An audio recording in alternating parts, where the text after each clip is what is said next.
Hey everyone, Chris here, coming to you right before the start of the episode, talking about Avenging Force. But me and Trev both thought it was maybe smart to say something up front.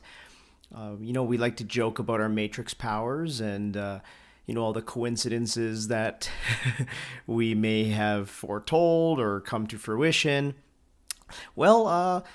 Probably the worst one has happened. We talked at length last episode about Chuck Norris, and we totally, completely unknowingly posted it on his birthday, March 10th. And unfortunately, today, March 20th, we have said goodbye to Chuck Norris. So he died at the age of 86. So just kind of wanted to say this up front that, a legend in his own right. We may have disagreed with him in a lot of his politics. However, it's undeniable the cultural impact the man has had on everyone and the world, really. So I wanted to leave this here and transition into our episode with just a couple of little memorial Chuck Norris jokes I've seen on Reddit and stuff today, kind of memorializing the man. So here's just a few. Death is about to have a new Chuck Norris experience. I'd like to imagine the Grim Reaper was pacing outside his door for like 10 minutes, mentally preparing himself. R.I.P. Chuck Norris. Chuck Norris, 86, allowed death to touch him. He decided to retire and take death's job. Chuck Norris just defeated life. R.I.P. And me and Trev's personal favorite, we just hope heaven survives. R.I.P. Chuck Norris. You might not know his name, as it has not lived on with the same level of instant recognition fame as some of his contemporaries, such as F. Scott Fitzgerald, Ernest Hemingway, or William Faulkner. And in fact, many of his works have not gained the same level of academic or cultural importance as those others, and it's possible, maybe even likely, that you haven't read any of them. But still, you more than likely are familiar with at least one of the works of American journalist and author Richard Connell, even if you haven't read it. The work in question was awarded the O. Henry Award, an annual American prize for short stories of exceptional merit, and, in the over 100 years since its release, has often been referred to as the most popular short story ever written in English. Connell's 1924 story, The Most Dangerous Game.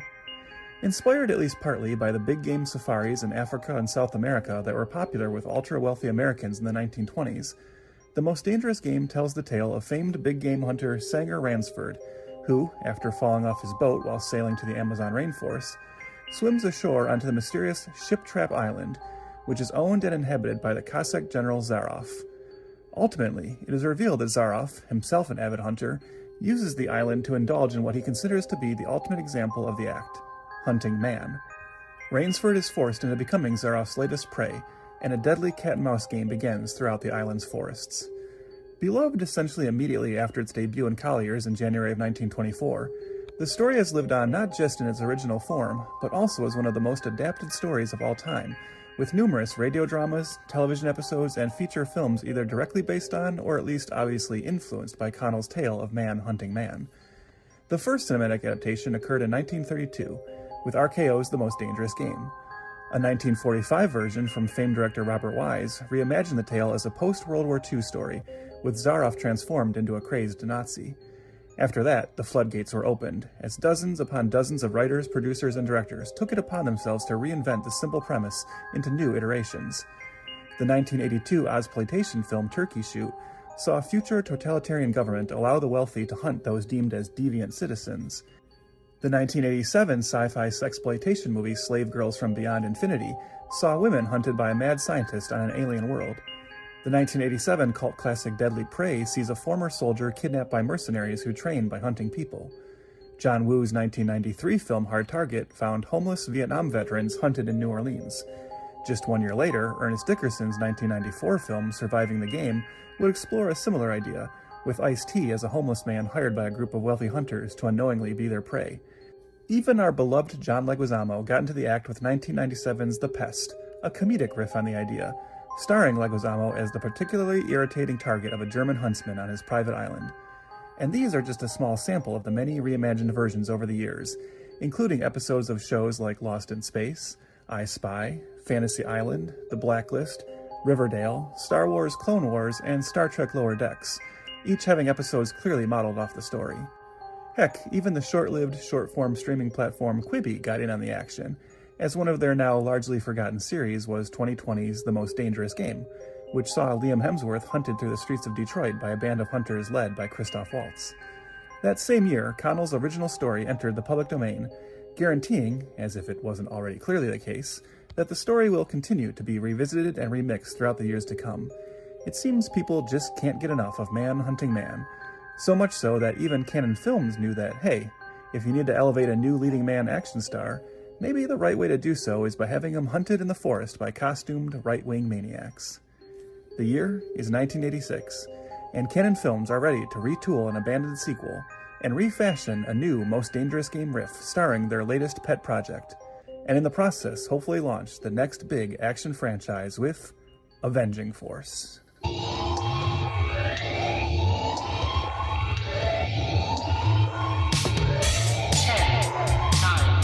8, 7, 6, 5, 4, 3, 2, 1, 0.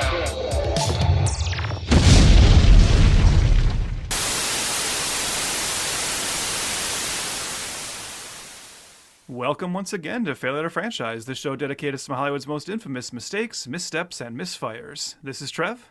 And I'm Chris. And who knew that on the 40th anniversary of this film we're going to be talking about, that the newly crowned one battle after another would be so poignant and connective to this movie? I know, crazy, right? Wild. What's very like, yeah, this is somehow the most timely episode we've ever done for one of the oldest movies we've done. Yeah. So yeah, yeah, totally. And that is the continuation of our Misfired Cannons series, where we are looking at 4 failed franchise stars from the infamous Cannon Studios of the 80s, and we are chugging right along. Last time we did Invasion USA, the Chuck Norris cult classic, with our good buddy Brian Christopowitz, and I got a lot of great feedback on that episode, Chris. I don't know about you. Oh, cool. Yeah, Brian. I think Brian definitely brought like a lot to that episode, and we'll try to get him back here eventually. But if you want to hear us kind of just talk about the history of Cannon to kind of set this series up, definitely go back and listen to that episode. I think it was a very fun one. But we are continuing along with a movie that is very much connected to that movie in a way. We will talk about that.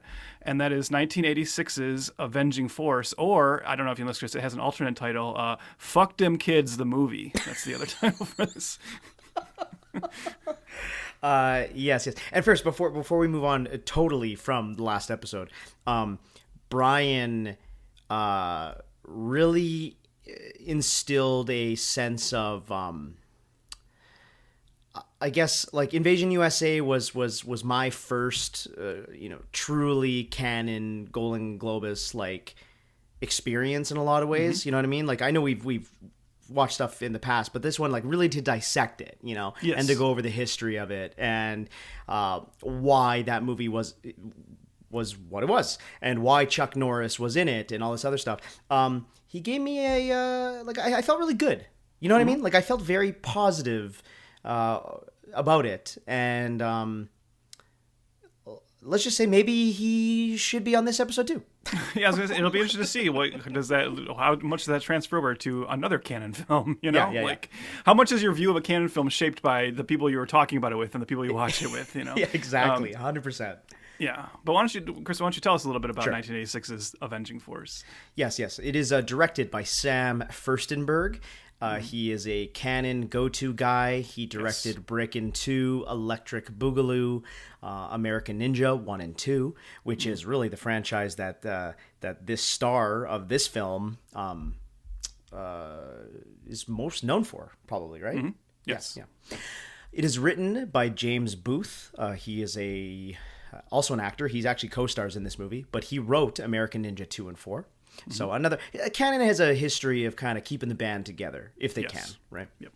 Yeah. The budget of this film is $4 million Worldwide, it made 4.6 million. But there's a bunch of asterisks with Cannon films. At this point in time, they were a little cash strapped, so there really was only 500 or so theaters available for this movie. So, almost $5 million in 500 theaters is not actually too bad. Plus, they sell it in different markets, and it's basically paid for before the time it hits the theater. But it was mostly watched, on VHS and Betamax. Yeah, so that's the thing. It's like other Cannon movies, like a lot of other Cannon movies. This one became a VHS and then cable staple too. Yeah. So, and it is intended as a sequel to Invasion USA that we talked about last episode. But for reasons which we'll get into, it was reworked, redone, made its entirely own thing. Except they did keep the character's main, the main character's name crossover, which was strange. I think I said my original Letterboxd review is like they only had so much whiteout. I guess they're like, we'll just leave the name in. That's fine. Yeah, you sound like one of the Pentangle with whiteout. Oh, yeah, nice call. Pretty good, right? Pretty good. Ain't just a hat rack, my friend. Okay. All right. Okay. So where do we start with this? Because we don't really want to repeat, a bunch of the stuff we talked about with the like studio. I said, if you want to hear our overall so. thoughts just about what Cannon means to us, and we give a whole history of Cannon and kind of try and like break down what Cannon is in the previous episode. Well, that's out of the way. I think at this point we're just chugging along and saying, now let's kind of consider not even the different types of Cannon movies because we're looking at 4 action movies, but just like these various attempts. And I think this one is very interesting because I guess where to start is with the leading man, and I think that's in particular the right answer because we're looking at the failed Cannon franchise starters, and it's actually pretty surprising to me that this one was a failure. And like I said, failure is negligible with Cannon here. Even the smallest profit might be enough for them. It's surprising to me this one wasn't a bigger hit because it does immediately follow another movie, as you just alluded to, American Ninja, which was one of Cannon's biggest hits and actually does start like kind of a long-running franchise for them. And it's with like so many of the same pieces in place from that. This being like the follow-up to that seems like it should have been a bigger hit. So that may be like, well, I know you haven't seen the American Ninja movie, so you can't necessarily compare the two. Right. And we'll talk more about the American Ninja series in 2 episodes when we look at American Samurai. Believe me, there's a reason for that. In that episode, I'll go into the whole history of American Ninja because it's actually more important to that movie, I think. But it's funny you say that. Not to cut you off, Pete, but no. I have a friend of mine who I always like to title him Canadian Trev. Mm-hmm. Okay, and you are American Tim. Okay. I feel like if you guys were in the same room together, the world would implode. So you guys can never meet. Know each other from afar. There's a real time cop situation. Yes. So I obviously he got wind that we were doing this, and he asked me what the movies we were doing, and he did question me really hard on why we're doing American Samurai, and I was like, I'm not really sure. This is Trev's list. I've trusted the programming that it makes sense. But then he's like, well, you should be doing American Ninja. And I was like, how many times do I have to tell you the fucking concept of our show? So your friend just doesn't understand the concept of our show. Okay. He's also stupid. So anyway, I'm looking forward to 2 episodes from now to understand that answer to that question. So anyways. Yeah. Okay. Yeah, no, I mean, so let's talk about the Man of the Hour because, as you said, this was a reworked Invasion USA sequel, but we notably do not have Chuck Norris in the lead anymore, which, maybe to you and I, and maybe not so much to our buddy Brian, is maybe a relief, right? So instead we have Michael Dudikoff. And Michael Dudikoff is a name that is very, very important to Cannon, I believe. But Chris, I wanted to start by asking you, before you sat down to watch this movie, before or you at least threw it into a list, and we knew we were going to do this, and maybe you did the slightest bit of pre-research. Is Michael Dudikoff a name that like ever came in, like crossed your path or it came into your world? Did you have like any knowledge of this guy? This is going to be a running theme in these episodes, but my Cannon knowledge comes from Red Letter Media. Like my YouTube channel, not my YouTube channel, but the YouTube channel I probably love the most, Red Letter Media, does the best of the worst shows. So like the Michael Dudikoff name rings a bell 1000%. Yes. So Okay. like I have heard that name many times in certain circles. This would probably be my first adventure with him in the lead, but yes, I am aware of him, but maybe not to the extent that, well, obviously not to the extent that you are. Yeah, I mean, we kind of got into this last time too. I think you'll know exactly what I'm talking about. We talked about the big action stars last time, right? Because you made the point about how Chuck Norris was never your action star. You were more into like the huge megastars, the Stallones, the Schwarzeneggers, the obvious answers, right? And then we have like the Bruce Willises and the Chuck Norrises, and then we have the Jean-Claude Van Dammes and the Steven Seagal. There's like different levels, right? But those are all much more mainstream. And then I think you're also very much aware though that the people who are like really into like action movies, and in particular, especially with the 80s action movies, and we're just so into action that they kind of consumed everything. There was also like the DTV action stars, and these were like still very important to people. You've heard me talk about some of these stars that I'm really into, like Cynthia Rothrock, who was like never a mainstream star, but had her moment in Hong Kong and then came here and was just a DTV star in America. But there's also like Don the Dragon Wilson, like today you'd even say Scott Adkins is that, right? Totally, he's Scott Adkins. Yes, he's the modern version of that, right? These stars who were very reliable to like get action movies made, but they were never like big theatrical stars. And Michael Dudikoff is certainly one of those. I think if you were like an action junkie of the 80s, Michael Dudikoff. But I wouldn't expect like kind of just the average like movie fan to know about him. I think why I said he's important to canon is we talked in the previous episode, and again, we're not going to reiterate everything, but we talked about kind of some of canon's different business practices. And one of them very much was, in the search for like making as much money as they could, they would like sign up these stars who maybe their glory days were behind them, or they were looking for like a new turn in their career. Chuck Norris looking to leave behind being just the karate guy and get into like more kind of, a broader swath of action. Charles Bronson, whose career is kind of on the wane, so they're able to get him. So they sign up these big stars. But Cannon also wanted to make their own stars, as most studios do, right? So a name we mentioned last time is Lucinda Dickey, who in 1 year Cannon put in 3 movies. She was in Breakin' 2, and Ninja 3: The Domination. They like found her and they're like, this girl's talented, she's beautiful, let's really push her. And Michael Dudikoff would definitely be another one of those. What's interesting is his career, and like he has 2 very crucial Chuck Norris connections. One of them is this movie, right? He only ends up the star of this movie because Chuck Norris decides not to do it. But Michael Dudikoff's entire canon connection is because American Ninja was originally developed at Canon as a Chuck Norris vehicle. Right. And Chuck Norris decided he didn't want to do that movie, allegedly. I don't know if this is true. I love the story, though. Allegedly because they brought to him the title instead of American Ninja, and he was like, I don't want to do a movie where I have to wear a ninja mask and cover my face the whole movie. He's like, you don't cover this beard. That's the money maker, right? Can any mask cover that beard? That's the thing. They should have made a special ninja mask that just has like the yeah. eyes are cut out, but also the beard is cut out. No, so he decides not to do American Ninja, and that leads Canon to do this like kind of like huge global search for who's their leading man going to be. And they find this young actor who is at that point does not have too many credits. I'll talk a little bit about like what his past history was. Kind of the typical story, right? Really handsome young all-American boy who got into modeling, and then from modeling became an actor and had done some small TV roles, had been in a couple like smaller movies, mostly doing comedic work.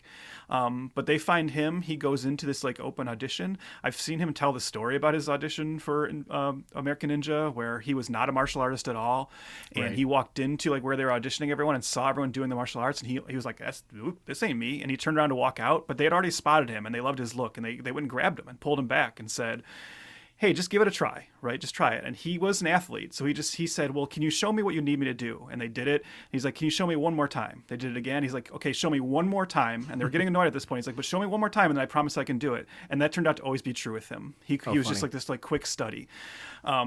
And then Cannon and Golden Globus just loved this guy. They loved his look in particular. They thought they're on record as saying they thought he was going to be like their James Dean. And if you look at him, you kind of get it, right? He's very, very handsome. He has that James Dean look.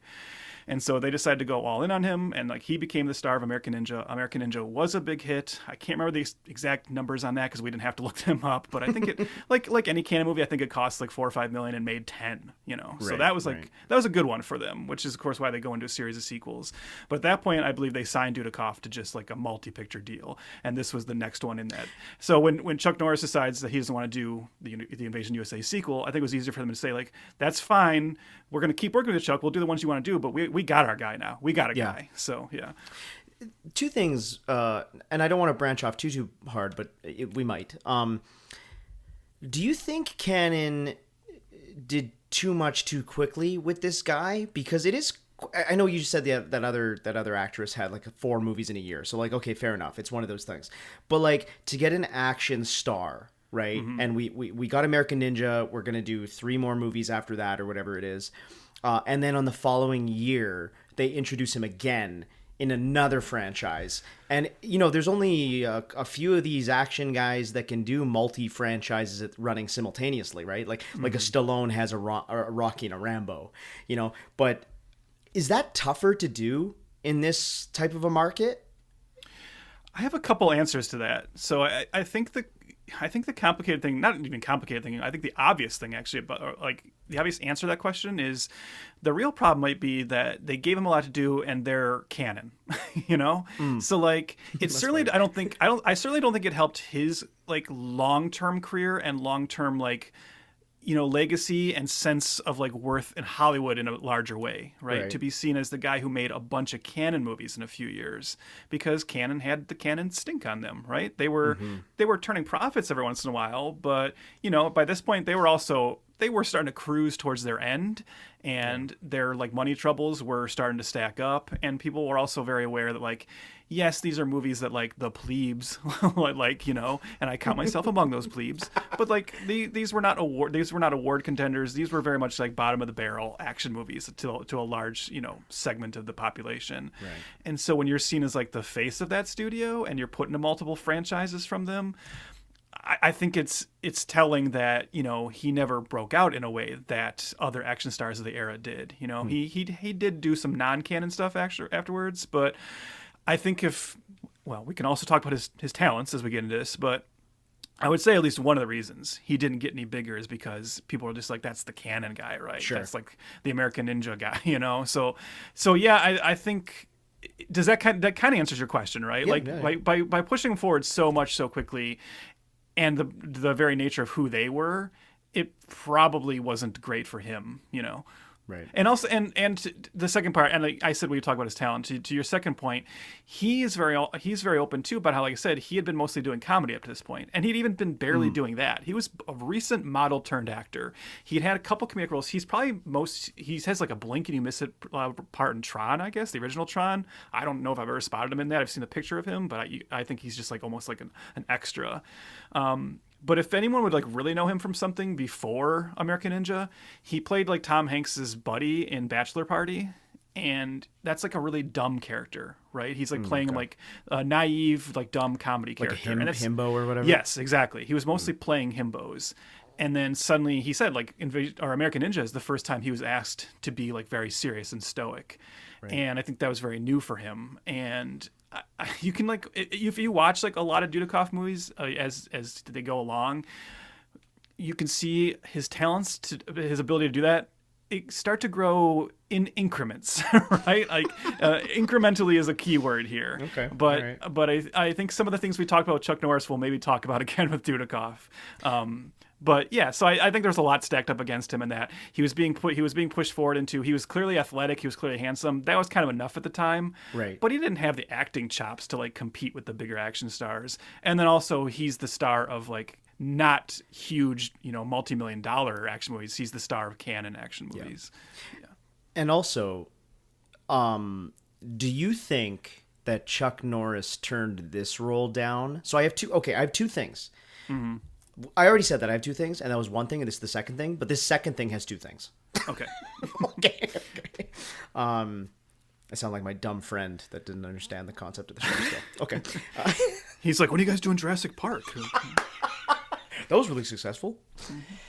Can't wait for your Dr. No episode. Anyways, go I guess with Chuck Norris not returning to this character, do you think it's one of two reasons? Do you think it's because of the, you talked a lot about this in last episode about, the 80s being, especially 80s American action movies being kind of like right-wing political fantasies, This is definitely something we need to talk about this movie, yeah. Yeah, and it's like, it's kind of glorified, right, in a lot of 80s action movies. However, this one is almost the inverse. It's almost the exact opposite because I don't know how much we want to talk about this now because I think it's almost like the most interesting thing about this movie, right? And I kind of want to just maybe hint at it. Okay, we don't have to get into detail, but all I'm going to say is that I'm gonna focus it more on the BTS. Okay, is that like the plot line here? The bad guys are very right-wing extremists. Okay. Yes. If you've seen one battle after another, they're called the Pentangle, and it's very, very close to the Christmas Adventurers Club. Yeah. So that's and if you've seen America, it's very close to the Trump administration. Correct. Yes. There's certain speeches in here that probably could have been spoken at a rally, but anyways. My point here is, does Chuck Norris turn this role down because it goes in that direction? Or do they make this movie in spite of him turning it down? I think they make it in spite of... It's funny to think that might be the case. We do know Chuck Norris is kind of like famously, Republican, conservative. But I don't think he would like not make a movie because it had right-wing extremists. I don't think I like to think Chuck Norris is not the hugest piece of shit in the world, right? Like, he might be conservative. I've never seen any evidence to suggest he's like a crazy racist, like... No, of course not, not. So I would think he would still recognize who the villains are in this movie. Right. It is funny to think that maybe he's like, no, I'm only making this if it's to the foreigners again, or, whatever. Yeah, but I don't think that's the case. I mean, honestly, whenever someone like turned down a movie for canon, even like we'll talk about Dudikoff. When I said we'll talk more about this later with my American Ninja recap, which I'll stick into American Samurai. But he eventually walks away from that franchise, and he's been asked about that. And like, at least one of the reasons he's just like, canon was giving me so much other stuff to work on. Right. You have to pick and choose. They're bringing you all these movies, which, by the way, the canon way is to kind of come up with a title and a log line and then say, hey, do you want to make this? We'll write the script later. And I think maybe Chuck Norris is just like, nope, that's not one of the ones I'm interested in. And and maybe he felt too that, we talked last time about how do you follow Invasion USA. Maybe he just really had no interest in sequelizing that. So if this was brought to him as a sequel, maybe he just thought like, maybe that was like the no-go right off the bat, where he's just like, no, I don't really see how this story continues. It's interesting, like you're saying, how connected these two actors are. Bodes well for the show. But it's very, they are synonymous in their careers. But Chuck Norris obviously goes into the upper echelon of fame and fortune comparatively. But it sounds, I mean, Dudikoff, has had a good career, it looks like. He had a good career, and like from every interview I've seen of him recently, he has had a good life, and like he seems happy. He very much is aware of like what his like status is, and he talks about how he knows he still has fans because he goes to conventions, and he's still very excited to meet, especially American Ninja fans. So it's like he's one of those guys who seems to have come out of it okay, which is good. Right. But yeah, I'm sure there's a little bit of like, what could have been in his head about what if I'd broken away from this studio earlier on or something, but yeah. Did you kind of follow him along his career like you do with a lot of these other action stars, or did you kind of drop off? Because he's, he has quite a bit of credits, not like a crazy amount, like 200, 300 credits, but like the last movie he made was in 2022. What was that called? Trailblazers. But I'm just curious, did you follow him or just purely in the canon realm and then, Godspeed? I would say if I followed along with him, it really at a certain point became more that if me and my buddies were hanging out at a certain point and we needed to rent like a shitty movie for a shitty movie night, chances were good the most recent Michael Dudikoff action movie was Sure. probably like a good candidate. And I'm not saying that as a slam on the guy, but as I said, like he definitely ended up in the realm of his movies were all just DTV action movies, and those are the kind of movies that me and my buddies would always rent for that. You always hope that maybe there was like a diamond in the rough, and there certainly have been. Brian's whole book is about that, right? How there's at least to him there's at least 50, and I know he thinks there's more, but actually good direct-to-video action movies, if you come at them from the right perspective, right? But obviously a lot of them not so good, So I would say I remained aware of Michael Dudikoff because, like as you just said, even into the 90s and a little bit in the 2000s, he was still a guy who you would go to the video store, there'd suddenly be some action movie you'd never heard of on the shelf, and he would be the above the name lead. And you're like, oh, okay, there is a new Dudikoff. This guy's still working, But no, it's not like I didn't like obsessively track his career, and I wouldn't even say I'm not calling myself like a Michael Dudikoff super fan or anything. He's just someone I was always aware of, particularly because his movies were on cable when I was younger and in the video stores. Mm-hmm. What about Steve James? Okay, so I'm glad you brought that up because I was wondering like we should get into him now too, and we can just quickly say like that's the other interesting thing, right? And when I say again, when it's weird to me that American Ninja is a hit and Avenging Force isn't, I mentioned how so much of the band is kept together. So here you have the same leading man, the same director, but also importantly the same secondary lead. Yeah, because American Ninja and this are not just a Dudikoff vehicle. They are like kind of buddy movies with Michael Dudikoff and Steve James. And Steve James is also like at this time, I think a certain like swath of action fans just love Steve James, even though he very rarely, and we can obviously talk about the obvious, the clear reasons for this, just good old Hollywood racism, but he was never really allowed to be the lead. He was always like the secondary guy. As I said, there's a point in the American Ninja series where Dudikoff does not come back for like the third movie, and the obvious answer would have been, we'll just have Steve James take over, right? Yeah. He's been the secondary lead in the previous two. Why wouldn't he just become the American Ninja now? And of course, Cannon's answer is like, no, we got to get another white guy to team him up with, So Chuck Norris. Yeah. So, oh no, we'll talk. Well, don't worry, we'll get to the other guy. Okay, yeah. But yeah. So I love Steve James. Again, I don't know that I would call Steve James like the greatest actor, but I think he's like super charismatic. And I think he's actually what kind of makes the American Ninja movies sing, because, as I said, Dudikoff is not there yet as an actor, right? Debatable whether he ever got there, but he had the look and the athleticism. But Steve James is the charisma machine, and he's like the funny guy in the American Ninja movies, but he can also do the action. He's super built, obviously super handsome, but just very, very funny. That's put to good use in he plays Kung Fu Joe and I'm Gonna Get You Sucker, which is an amazing character and an amazing sequence with him. So he can be very funny. He's just got like that kind of natural born, like you like to see this guy on screen. He's just got a little bit more of the charisma, and he can do the actions. So yeah, I would say again, I'm a Steve James fan, but that comes with the caveat that he's in tons of stuff, but he's usually like the second or third most important character in the movie, or the sidekick. It kind of goes back to what I was saying about forcing Dudikoff into another franchise right away. Like, it is kind of wild that Cannon was like, not actually, hold on. It's not wild that Cannon said, let's do it again. Okay? Mm-hmm. Like, that's not as wild, but it is a little strange to say, hey, we're starting a new franchise with the same leading man, the same secondary guy, the same director. It just feels like this was destined to fail in that sense. People already had chosen American Ninja.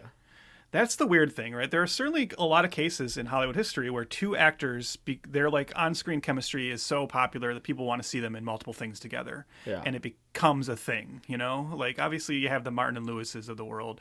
You have like the great buddy, like in The Rock and Kevin Hart now and everything. Mm-hmm. But as you said, you don't typically, like right after Lethal Weapon, they didn't say, hey, let's start a second franchise with Mel Gibson and Danny Glover, right? Yeah. And then go back to Lethal Weapon. You don't do that, It's really weird to me, and I don't know what the timing was of all this. I'm sure maybe there's some logistical issues. It's weird to me that when they decide for this not to be Invasion USA 2 and they have to rework it, why didn't they just rework this into American Ninja 2? If you're going to use the same two actors, just change it to where this is the sequel. But I don't know. Maybe it was just a roll of the die to say maybe they were worried about the ninja craze like not taking off, and this is like, okay, this one at least doesn't have the ninja thing going for it or something. Right. I really don't know. It was definitely a gamble, and clearly, as we said, this one did not take off the same way that American Ninja did. Did you want to get into it? I think we should. Okay. Right on the other side of this.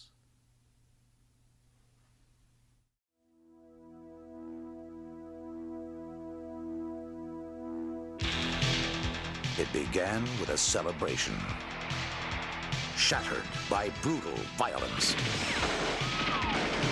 Until Michael Dudikoff, star of American Ninja, became the Avenging Force. What happened? I missed. Gentlemen, Captain Matt Hunter, one of the best agents my department ever had. He's the only one who can oppose a deadly brotherhood. They have a hunting club. A what? A hunting club. Except they don't hunt animals. They hunt men. Bring him down. Now, in the ultimate form of pure savage combat, they are the hunters. And he is the target. In the final confrontation, the deadliest enemy meets the Avenging Force. Avenging Force. When getting even just isn't enough. Matt Hunter is an ex-Secret Service agent trying to protect his best friend from a group of sadistic right-wing terrorists known as Pentangle. When the ruthless organization attacks those closest to him and kidnaps his little sister, Hunter is forced into Pentangle's barbaric manhunt, played out in the remote swamplands of Louisiana. It is the ultimate game of cat and mouse, as Hunter deploys his awesome array of martial arts skills in a desperate fight for survival and revenge.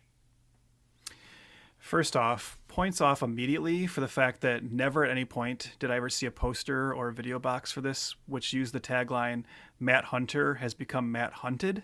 Come on, guys. It's right there. It's right there. That's right there. Now when we ask ourselves in about 30 minutes why this failed. That's we got that's it. what it is. You know, actually, yeah. Like and subscribe, rate and review, whatever you do. I'm stealing your lines now. Sorry. I know. Just now I got to go into monologue for about 5 minutes before we're even. No, don't worry. I'll take care of that right now. Because Chris, if you don't mind, I'll go first.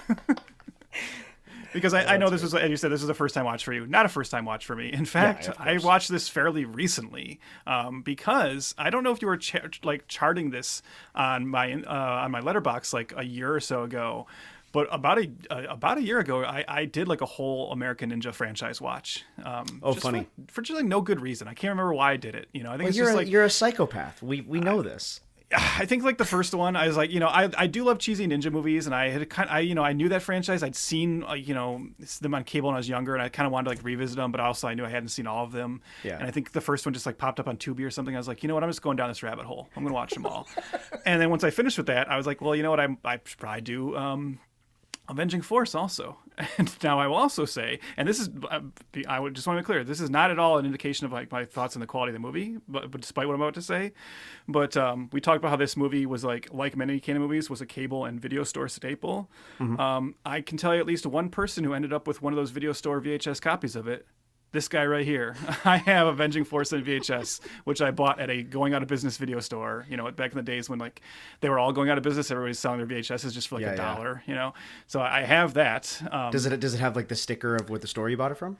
I think it does. Yeah. Oh, yeah. cool. I'll try and I'll get a picture of it up on our socials. Yeah. If it doesn't have a sticker on the box, it probably like the tape itself probably does. Yeah, totally. Right? Yeah. So I had visited this like not too long ago, and then I had to revisit it. And I'm going to have a lot of the same thoughts about this that we had about Invasion USA, and then some of the same critiques as well.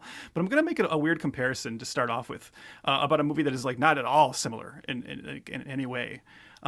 There is a very recent movie that I know you and I had very different thoughts about, and that is the recent theatrical release, The Bride. Oh, and I was trying to think. I was like, what is he gonna say? Tron Ares? Like, no. Run with me here. I know you're thinking, oh yeah, of course, Avenging Force, The Bride. Yeah, that makes a lot of sense. Yeah, totally. No, but my point is, I know like you didn't enjoy The Bride, and not surprisingly, I kind of did enjoy The Bride. maybe not all for reasons they intended, but No, 100%. but I had like a really good time with it. And people at work were asking me after I saw it, because obviously everyone's like, oh my God, we've heard nothing but terrible things. The trailers looked really obnoxious. What did you think? They're like, Trev, prove our worries and our woes. Yeah. Well, and the line I kept repeating to them, and I've probably used this before, but The Bride is the most obvious, like the most recent example that's in my head, as I said, it's a movie I really enjoyed, but I would never argue with anyone who didn't.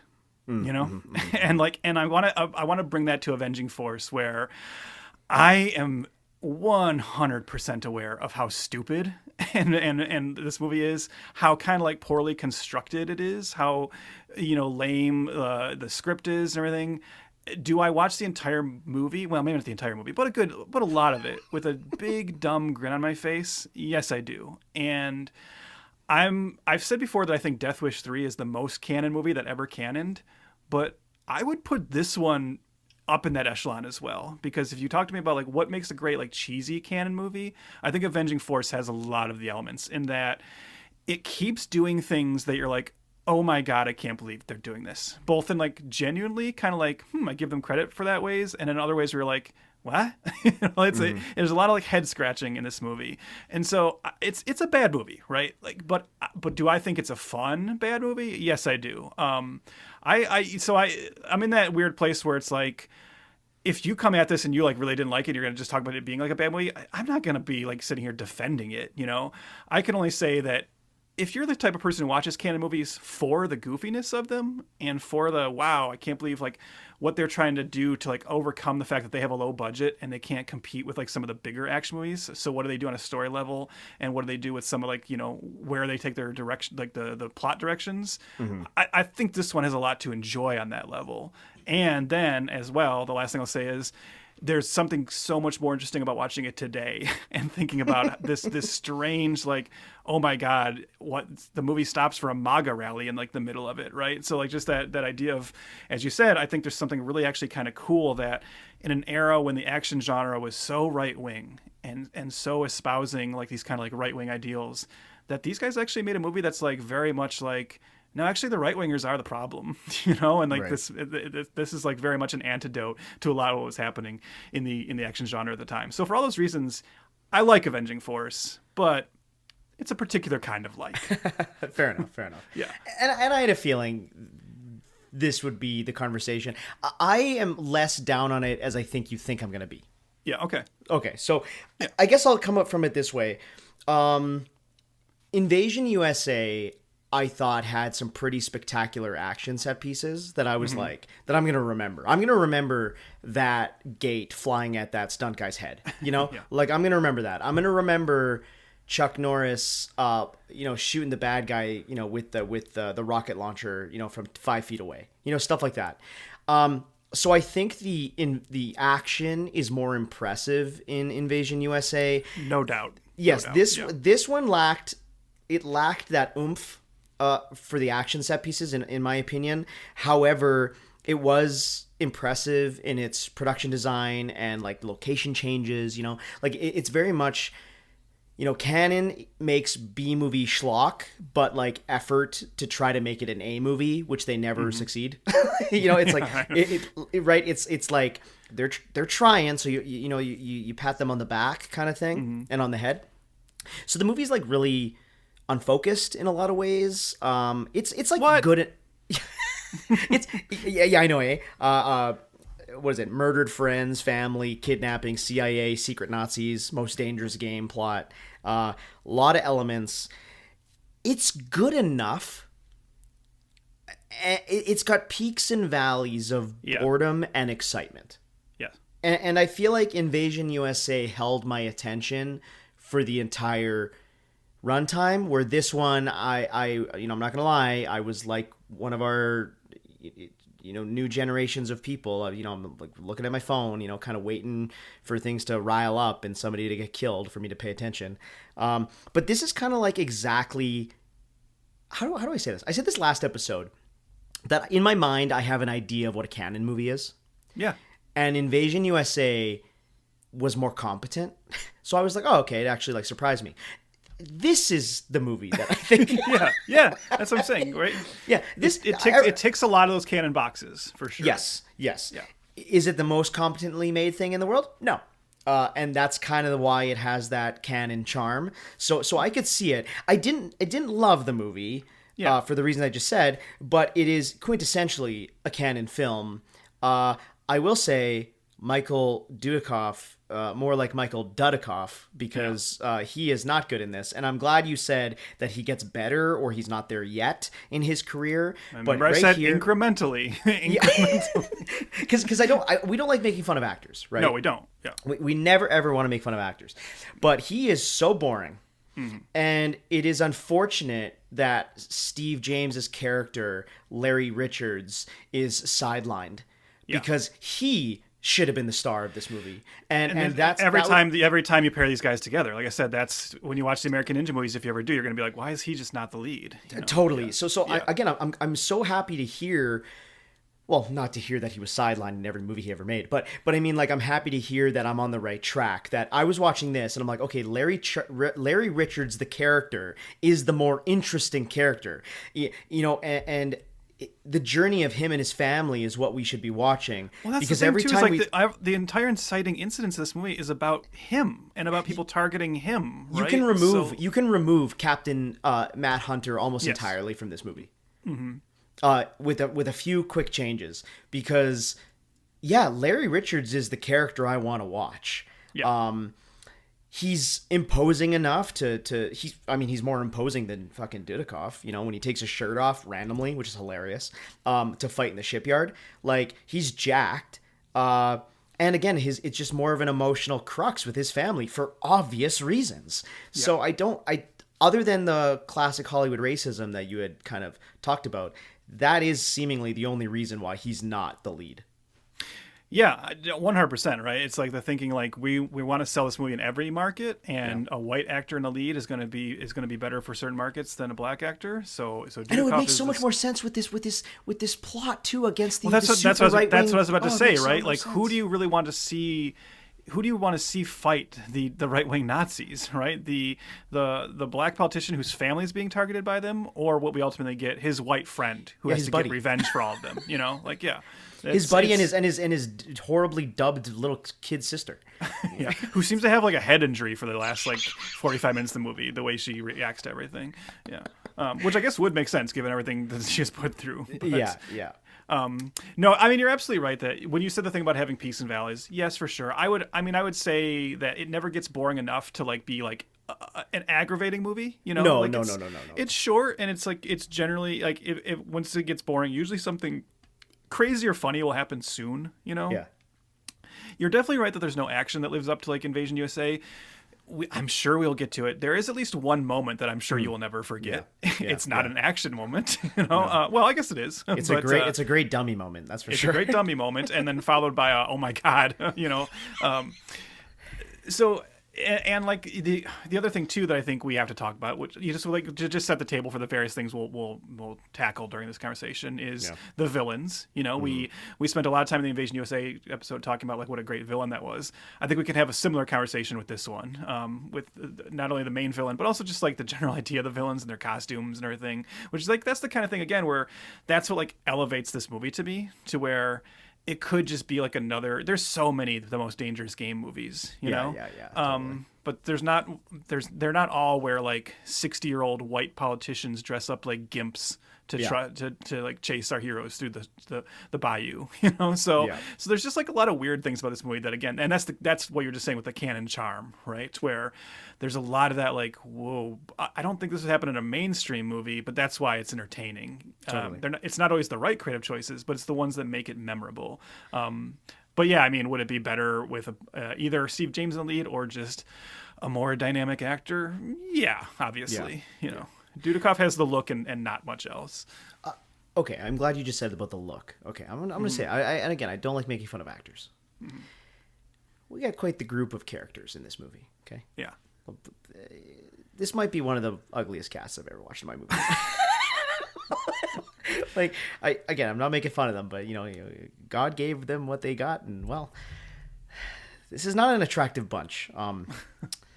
And I don't know, like Michael Dudikoff, maybe it's like just that he's sweaty the whole time, his hairdo's bad, but I don't know. And like, you know, again, I'm not trying to shame somebody for their looks, but this is not the most attractive cast.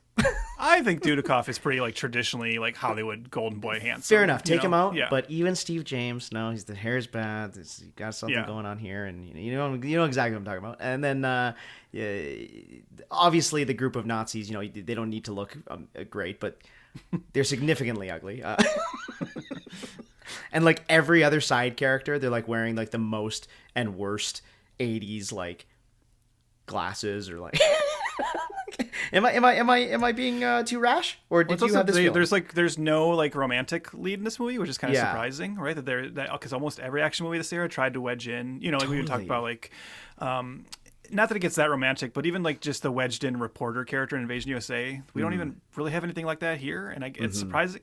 I'm surprised they didn't wedge in a love interest just to give them someone else to kill, like for Matt Hunter to be upset about at the end. But so yeah, they didn't have a chance to put in like a Lucinda Dickey or like one of, you know, the attractive actresses that Cannon loved to trot out. I guess I was like hoping for some old fashioned nudity or something. I don't know, but yeah.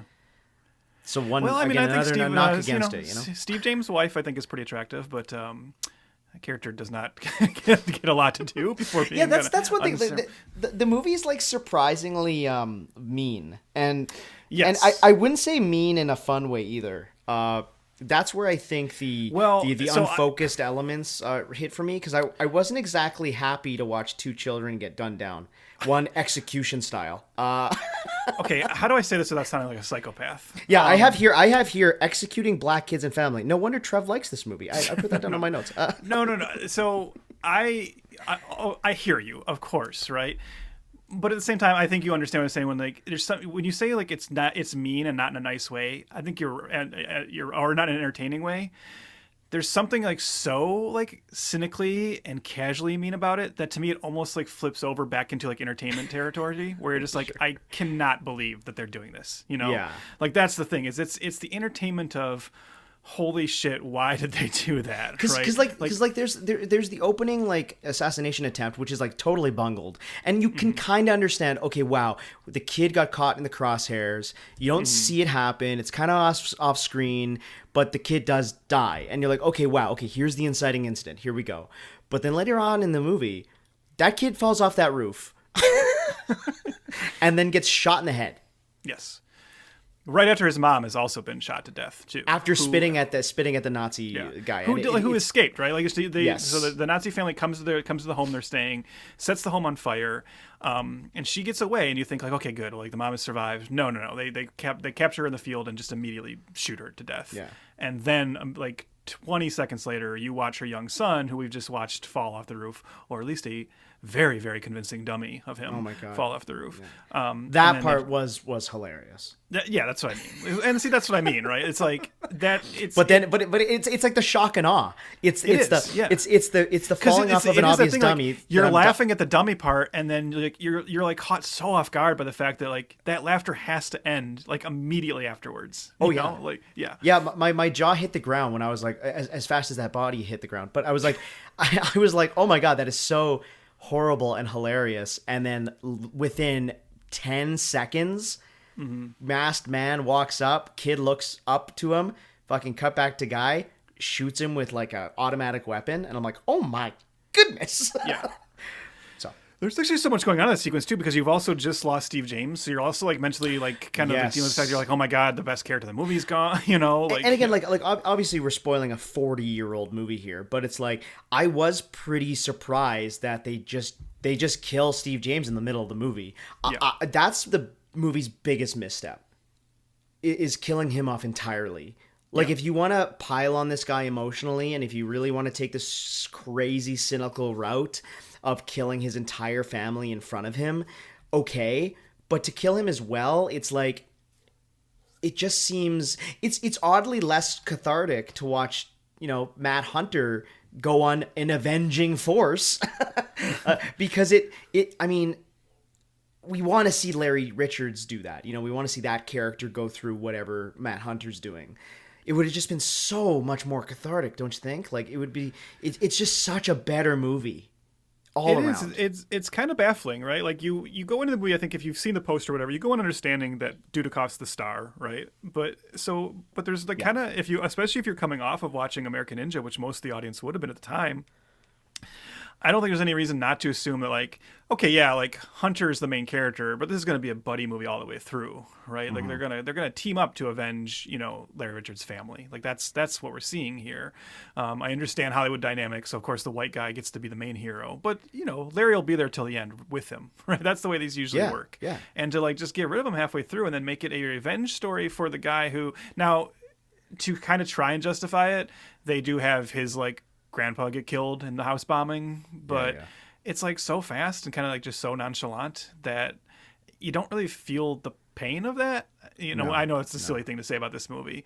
And then they have like his sister kidnapped, and then that just takes us off into like the weird tangent with like the whole oddly inserted like sex trafficking thing with her, and like the strange like bayou like commune of evil rednecks, like, which again is just like another tangent that the movie goes off on that feels like they had this set and this idea built from another movie, and they're like, ah, shit, just put it in our Avenging Force script, whatever, totally. right? Because like, why would these guys like the Pantangle to this point at this point has been pretty established for us, as you said. They're not that much different than like what they call the Christmas Adventurers Club. One battle for another. They are all like high ranking politicians who are secretly like this cabal of white supremacist power mongers, and then we find out that like their army is a bunch of like seemingly like inbred like half dressed like drunken hicks in the bayou who and the leader of like their harem is like this like transvestite in a very, very classy, sympathetic, great performance. Again, like if you're transphobic humor was definitely a thing in 80s movies, so you're gonna get. But it's not even like, here. but oddly, it's not even played for laughs. It's just kind of like, it's just there, and it's when he like makes this. I guess the laugh is when he says, "I'm looking for a girl, 12 years old." Yeah, and then the person is like, "Oh, you dirty boy!" It's like, "Oh, what's happening?" I just couldn't understand like why the Pentangle would be like involved with these people, right? Yeah. But it's just because I think, like you said, it's a good looking set, and it's like totally. it's production value. So. Again, the production value is really good. Like even when they go into the swamp and have like the back to back exact same brawls in the middle of the rain, like that was probably absolutely miserable. And to get the rain going the entire time, and they're on location, like they absolutely are in a bayou in Louisiana. It looks really impressive. And they're definitely using a rain machine, because like one of my favorite things in movies is if you look in the background, you can see where the rain stops. So yeah, totally. Yeah. But like, and they do a good like shooting the rodeo, right? Of like utilizing what they obviously went to like real Mardi Gras and like just took advantage of it. I can't imagine Cannon spent the money to like stage Mardi Gras. No. So, it like, was definitely a real one, because I saw Shia LaBeouf in the background. Oh yeah. He was trying to get into the Pantangle. He's trying to audition for it. Dude, did you watch? So I watched the Channel 5. Not to go on a total tangent, but I watched the full thing. Me and Brittany did. Yeah. Because Shia, he's got a hold on me. Okay, I'm desperately at all times trying to understand. Okay, and I'm like, let's watch this interview, and Andrew Callahan gives him like all the grace in the world. Let's say the interview comes off as like an older brother or something, like looking at their sibling, being like, okay, guy, like, get it together. Like it comes off very loving. It's not a gotcha interview, whatever. But there was Shia, something's wrong. Like they ask him if what he would, because he's found God. Yeah. I don't know if you knew that. Allegedly, as all these guys do. I know, right? It's all the same. But he found God, and like Andrew goes, what would you say to Jesus if he came back to life? Did you see that clip? I didn't see that one, no. Okay, so Shia immediately goes, he like breaks down. He starts to absolutely like sob.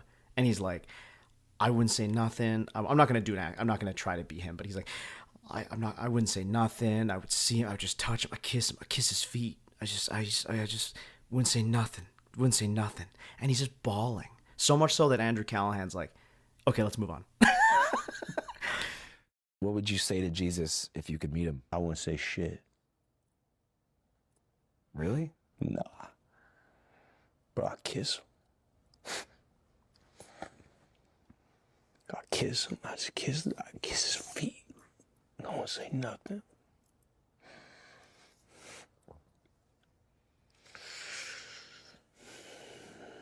Chill out with these questions, Andrew. My bad. I didn't know it was gonna make you emotional. I'm a real brother. Catholic, bro. A real one. I just thought you had thought about No, it. I'm a real one, bro. I want to believe. It's something. Well, hey, bro, you gotta hit your head into the wall hard enough where you just go, fuck it. It's the only way, dog. That's how you find God? Yep, for me. For the hard-headed ones, yeah, you gotta go hard. What do you think was the real-life equivalent of you smashing your head on the wall? I put a gun in my mouth. I was ready to kill myself, blow my brains out. Writing letters. Yeah, dark days. For real, gone. I'm ready to go. Why didn't you do it? Why didn't I do it? Because I'm and also my mom. So God bless her. Anyway, Shia LaBeouf, Yeah, I saw the other hoping clip for a where rebound. I saw the other clip where he was trying to justify his also newfound homophobia, and when he says like I know what the Bible says about gay people, and he's like, and the guy's like, what does it say? He's like, nah. It says nah. Okay, isn't there? Okay, again, not trying to go on a tangent here, but afterwards I looked at Brittany and I was like, so my wife, and I was like, so what do you think? Like, what do you think of him? And like, she's totally off the Shia train at this point, right? Yeah. And I'm like kind of riding, in the trunk, like I'm like, but isn't he like? There's something about him that he's like, he just draws you in though. And then I got in trouble. But this is like the same. But this is the same conversation people have been having about Kanye West for years, right? So it's Shia is now in that territory, right? Where it's like it's really not. Close, it's not worth like defending him anymore because I've never seen a guy who's like so intent on like taking every bit of goodwill we throw at him and just torpedoing it. Yeah. Yeah. Avenging Force.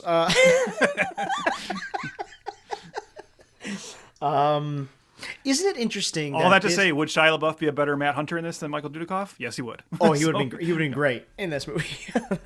But isn't it interesting that you'd probably agree that just like Invasion USA, our two leads are kind of I don't want to say the sorest spot, but they are a detractor of making this like kind of legendary. What do you think? Well, they're the just like we said with I think we said that Chuck Norris in that movie is just like an action figure that's moved from scene to scene. That's true of Hunter, and this is it's true Matt Hunter both times. Yes, but like it's that's why this almost could work as a sequel, right? Because it's like the same complaint we had where Matt Hunter is not a character. They try to give him like a little bit more backstory in this, where we found out his parents were killed by a group like the Pentangle, who killed his parents in like a bombing. He left the agency. He left being a special agent to take care of his young sister, living on a farm now. It's like, oh, okay. It's like they're doing all this like work to make us like him, but like he's just still so like one note. But so yeah, like just like Invasion USA, the movie suddenly breathes to life. It comes to life in such a bigger way whenever the villain is on screen. Yeah. So that's the other piece of the puzzle here is we got to talk about John Ryan as Glastonbury, the main member of the Pentangle, just giving an all-time like great B-movie over-the-top bad guy performance. That's if one of the things that brings me back to this movie, like repeatedly, is this actor in this performance. Like I just love a good hammy villain, and he is going for it. And so he does make up for a lot of the weakness of Dudikoff, I think. Big time. Yeah, big time. You absolutely believe that he is the head of this organization. It almost comes too naturally. I'm not making fun of actors or John P. Ryan, but it just shows you how good of an actor he is in this role. I did find it particularly hilarious though when they're at the gun range and they're still talking about Matt Hunter, and then he passes out a bunch of headshots of him, but they already know what he looks like. And also they are just clearly Michael Dudikoff headshots. Which is really funny. Yeah. No other information either. I was expecting them to flip it over and read like their bio, but it was like literally just the headshots. That was great. There's another moment like that earlier where like if we not to get into just like let's go scene by scene in MST this, but after their first like a failed attempt on Richard's life at Mardi Gras, during the Mardi Gras parade. So like Matt Hunter chases off the assassins, right? And he ends up like chasing one of them onto the roofs of the buildings in New Orleans and has a fight with them up there. And then later, when the guy who tried to like organize the assassination attempt is reporting back to the Pentangle and trying to explain like why it failed, he's like, I don't know, this guy came out of nowhere, I don't know who he is, and he stopped us.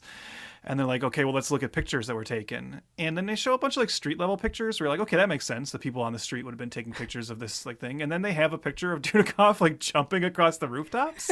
And I'm like, and it's clearly just a still from the dailies of the previous day of filming. You're like, who took that picture? Like what?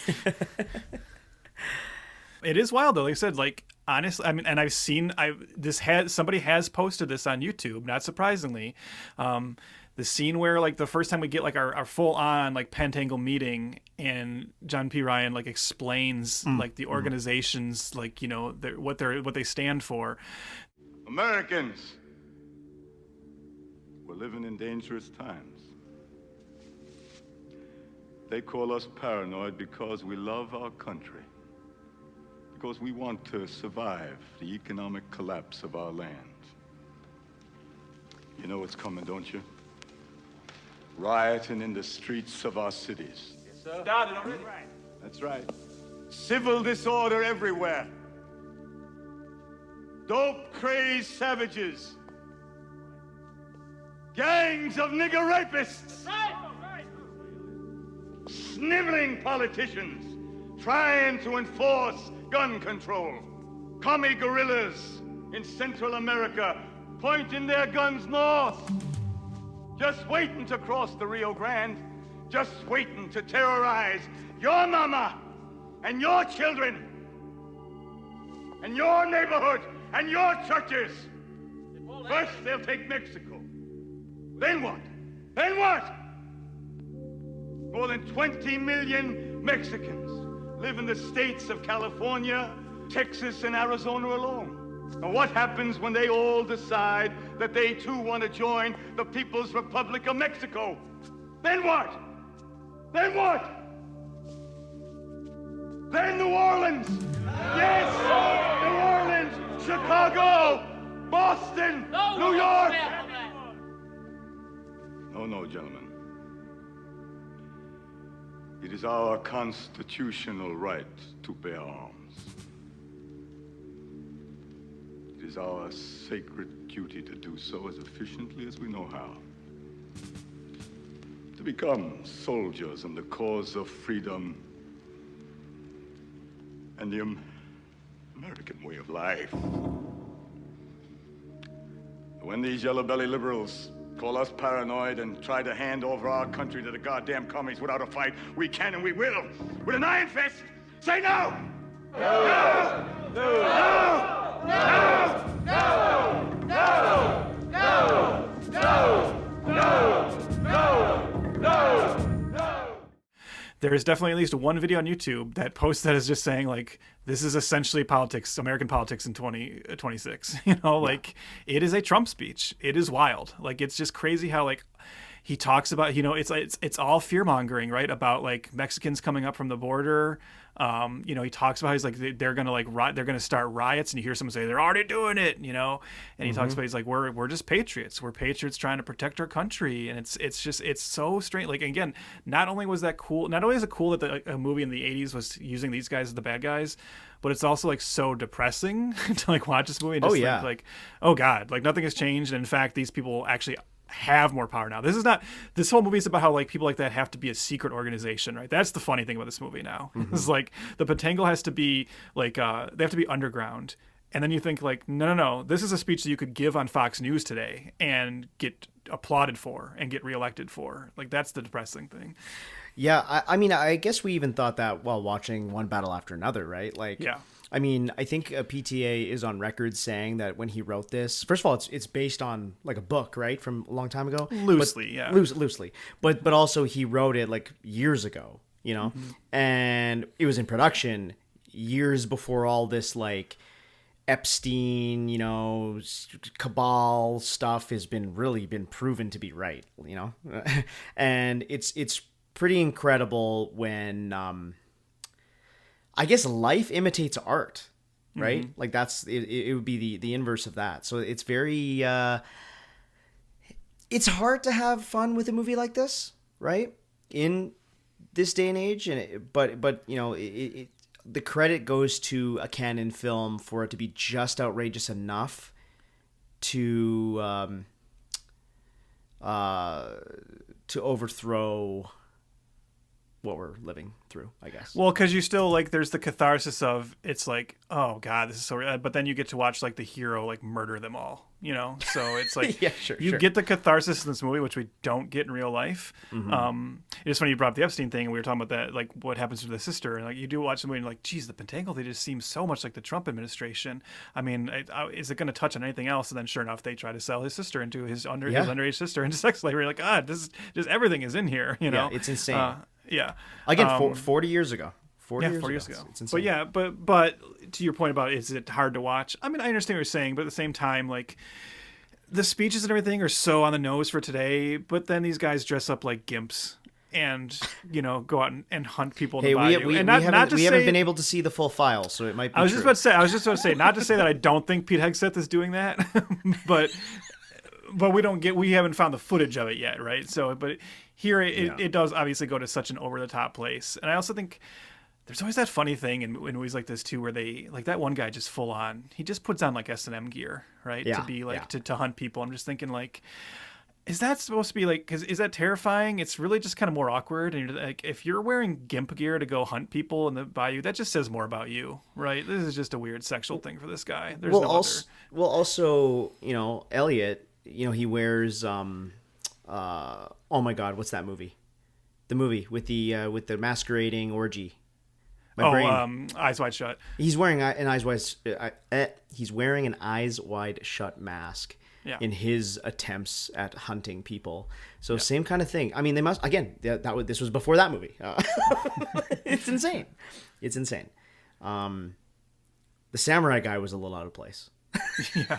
Well, I don't really have a sexual connection with that guy, but no, you know why he's in there? Because Cannon loves fucking ninjas. That's Totally. what it is. I mean, it's like he's in there. They're like, shit, we already got some ninja swords left over. Dudikoff already had him in his truck. Fucking let's just like, yeah. It made it a little.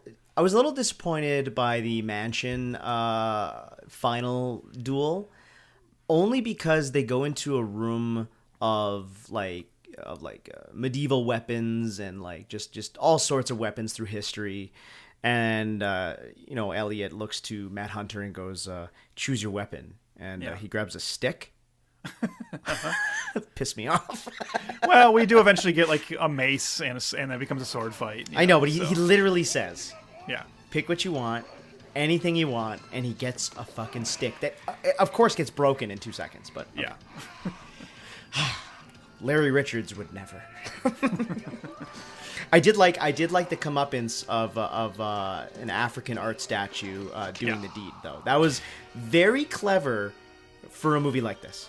and it's the kind of like bad guy dispatching you want to, right? So like for a bad guy this despicable and over the top, that final scream is just guttural. Oh yeah, it's so good, right? And actually, and like not that I think they were thinking that deep about this movie, but for it to actually like, oh, it's like poetry, it rhymes, right? To mirror the beginning of the movie when the first time we see Glastonbury, it's when he first pops out of the swamp to kill those two like nameless characters at the beginning, and then he starts like doing that scream to like call out to his men, which is also very funny. But then we get that as like his death rattle later. It's like, ah, yes, full circle. Also, before we get the amazing sequel tease. Yes. By the way, your George Lucas is really coming along. Oh, thank you. I've been working on it. Very good. Well, computers. Give me the computer. That's the movie. Like again, without going scene by scene, I hope we're doing a good job of the overall vibe of the movie. But again, why do you think they didn't go forward with this? Why didn't this hit? And I still kind of stick by what I was saying in the preamble, is that I think audiences picked American Ninja. You know, like I think it's like if you're giving me two of the same things, I mean, we already got one. American Ninja is so much more like, look, just the name, even like, what does Avenging Force mean, right? Yeah, it's a bad title. There's even like in the back of the VHS, it says that like Matt Hunter has to unleash the Avenging Force. What does that mean? He just has to go kill people. Yeah. It's just like they're just calling him that, but they're also talking about it as like just a weird kind of untangible concept. American Ninja. I don't need to see the movie. If you just give me that title, I'll go like, I understand it, right? It's so much more like easy to lock onto. Also, to your point, ask me which franchise do I want to run with? The one where Steve James is still alive and is going to be in the sequel, or the one where you killed him off halfway through this movie? Totally. Right. So, I also just think a problem with this one. And look, now we're just talking about like kind of like qualitative problems because obviously the movie just didn't make enough money to continue. But like also on like. We often say like, did the end actually make us want to see more? And this movie does the thing where, so we find out there's this organization called the Pentangle, and they keep talking about there's 5 members, but we keep only seeing 4. And by the end of the movie, Matt has only killed 4. And there's this mystery of who's the 5th. And that is meant to be the sequel tease. Yeah. And the end of the movie heavily hints that Matt knows that the 5th member is his superior, who's been like, giving him orders the whole movie, trying to bring him back in. But he just realizes like, no, I think this guy's actually the 5th member. And he basically says that to his face at the end, you know, and says like, well, if I'm right and this is still going on, then I'm just starting to. And that's how the movie ends. And it's a clear sequel tease. But like, we don't give it. That's actually, and by the way, that's the writer of the movie right there. That's the guy you're talking about.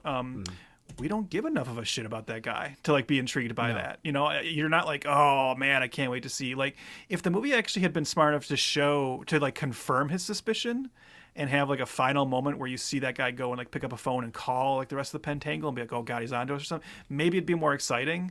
But it's played like just too like nebulous enough to like not be a great cliffhanger. Do you agree with that? It's just like it doesn't leave you with that excitement. That, and I'm not making fun of James Booth here, but you old balls, brother.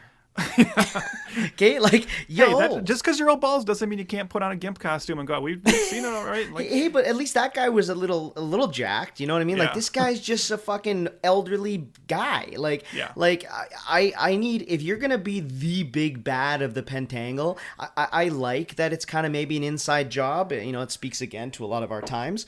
But I think if you're telling me Admiral Brown is the bad guy of the next movie, I'm like, yeah, but Dudikoff is just gonna fucking one like roundhouse kick to the jaw, he's out, So I think it's underwhelming for exactly your reasons, and then also I just don't think he's enough of an imposing threat for me to be like, oh yeah, I gotta tune in to watch the next villain. So. Yeah. I will say, I don't know that if they ever thought about this. I mean, clearly they didn't. They weren't even like trying to sell this as like an Invasion USA like connector anymore. But if you really in your head have to like think of these two movies as connected because you're like, well, I just can't get over the fact that they're both Matt Hunter, I actually would make the argument that this works better as a prequel to Invasion USA. You think about that? Like where it ends, Matt Hunter sets up Invasion USA better, right? Like, because in this movie you get the feeling he's more recently, like they talk, the way they talk about it is he's more recently left the service to take care of his sister. The thing with his parents is a recent tragedy. He's just getting over that. By the end of this movie, he's lost also his grandfather. But now he's like, he walks away from service again. And then where is he? He's in New Orleans, right? Not too far from Florida, right? Yeah, like totally. It's almost like that. This movie's like setting up him to where he could be like in a few years. He's just even more detached. Like maybe after he kills, James Booth's character, he's like, good. I got the last Pentangle guy. What's left to do but go get a riverboat, a jet boat, a fan boat, and go like start like an alligator wrestling business over in Florida, right? Yeah. I just got to grow a beard. That's all. Do you remember when I mentioned that this cast is not all that attractive? Mm-hmm. Steve James was in the 1985 film Mask. He didn't play that guy. No, but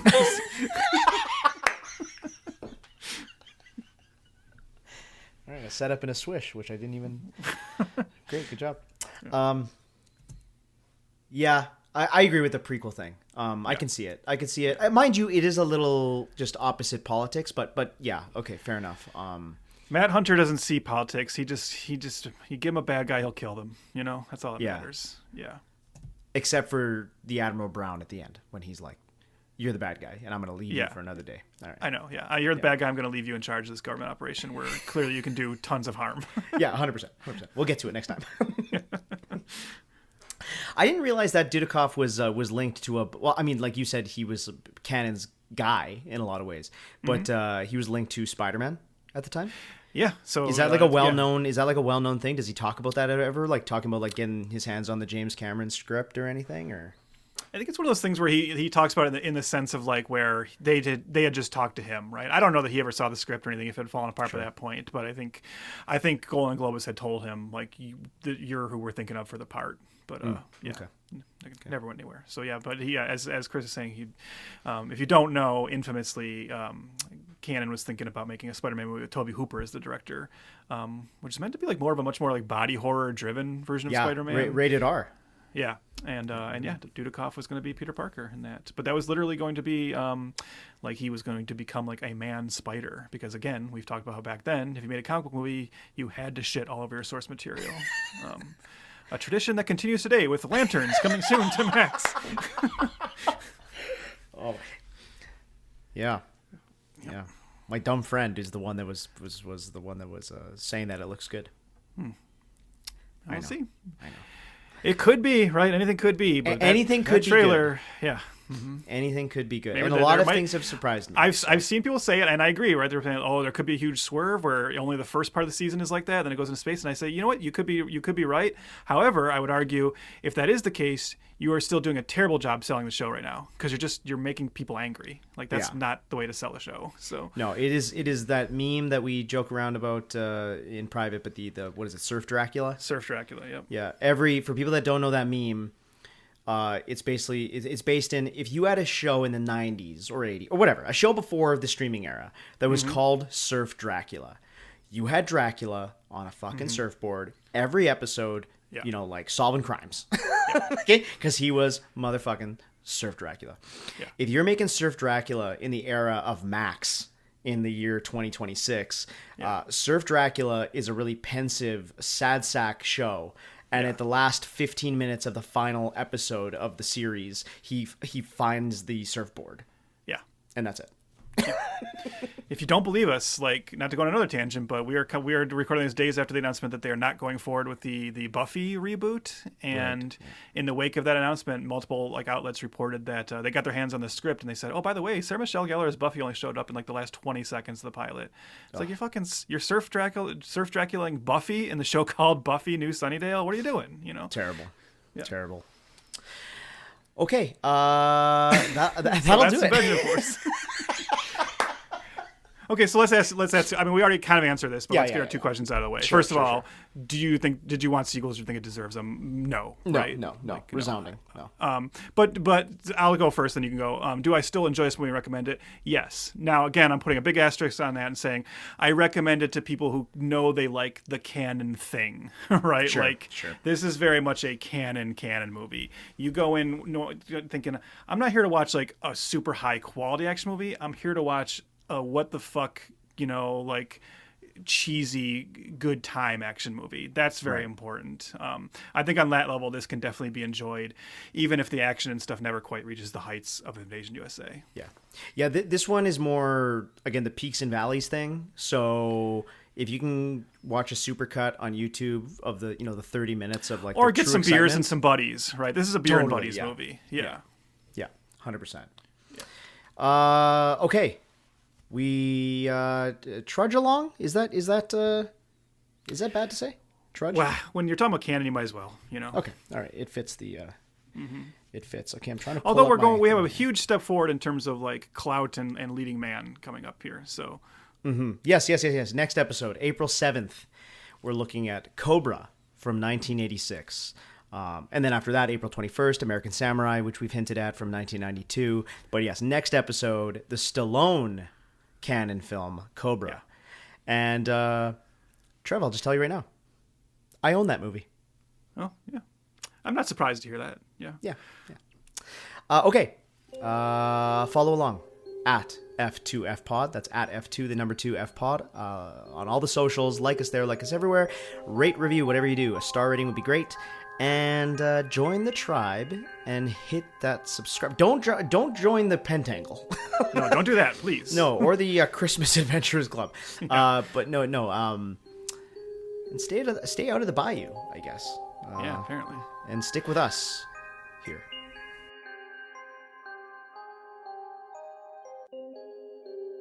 Chris, can I read you the quote that's on the front of my Avenging Force VHS from the prestigious New York Times? Yes, I would love that, and I want you to tell me while you lay my head to rest to bed tonight. It says, it's from the New York Times, Michael Dudikoff's style is reminiscent of a young Clint Eastwood. Isn't that exactly who you thought of watching this? And say, yes, Clint Eastwood, yeah. yes. Oh, 100%. The man with no charisma. Got him. But we don't Or want to make fun shame. of The man with actors. or the man with no shame? Fuck, Yeah. I don't know what's better. I stepped on your... That's We okay. don't like... Okay, we need to leave. Yeah, Okay, we need to leave. This movie's gotten us by a baddie. Let's get out of here. Yeah.